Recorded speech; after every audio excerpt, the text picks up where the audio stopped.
কুড়িগ্রাম আলিয়া মাদ্রাসায় সকাল ৯টা থেকে ভোট গ্রহণ শুরু হয়ে চলবে বিকেল 4:30 পর্যন্ত। সভাপতি ও সম্পাদক সহ মোট ১৯টি পদে ৪৫ জন প্রার্থী প্রতিদ্বন্দ্বিতা করছেন। ৪০টি বুথে জেলার ৯ উপজেলার মোট ৪,৫১৮ জন ভোটার ভোটদানে অংশ নেবেন।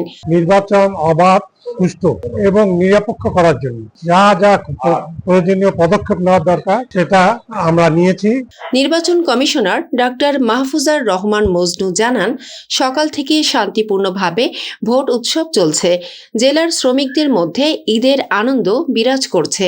আইন শৃঙ্খলা বাহিনীর পাশাপাশি নানান পেশার লোকজন পর্যবেক্ষণ করছেন। জেলা পরিষদ প্রশাসক সোহেল হোসাইন কায়কোবাদ, বাংলাদেশ সড়ক পরিবহন ফেডারেশনের সহ সম্পাদক শামসুজ্জামান শামসু, প্রচার সম্পাদক সাজ্জাদ হোসেন পিন্টু, কুড়িগ্রাম মোটর মালিক সমিতির সভাপতি লুৎফর রহমান বকশী সহ বিভিন্ন মিডিয়ার লোকজন ভোট উৎসব পর্যবেক্ষণ করছেন। সকাল থেকে সুন্দর সুষ্ঠু পরিবেশে ভোট হচ্ছে। এ পর্যন্ত কোনো বিশৃঙ্খলা সৃষ্টি হয়নি। আশা করতেছি ভোট আমরা সুন্দরভাবে দিতে পারবো। এ পর্যন্ত সুন্দর ভোট হয়ে গেছে, খুবই ভালো আছে। খুব নিরপেক্ষভাবে ভোট দিচ্ছি। পরিবেশ ভালো, ভোটের পরিবেশ খুবই ভালো। ভোট দিলাম, শান্তিপূর্ণভাবে ভোট চলতেছে, কোনো সমস্যা নাই।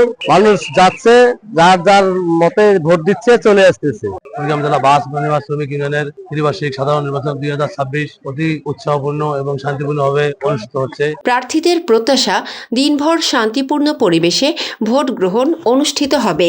নির্বাচন শেষে আমরা এটাকে সর্টিং করার পর আমরা গণনার কার্যক্রম শুরু করবো। গণনার কার্যক্রম শেষ করতে আমাদের মধ্যরাত থেকে এটা ভোর রাত পর্যন্ত লেগে যেতে পারে।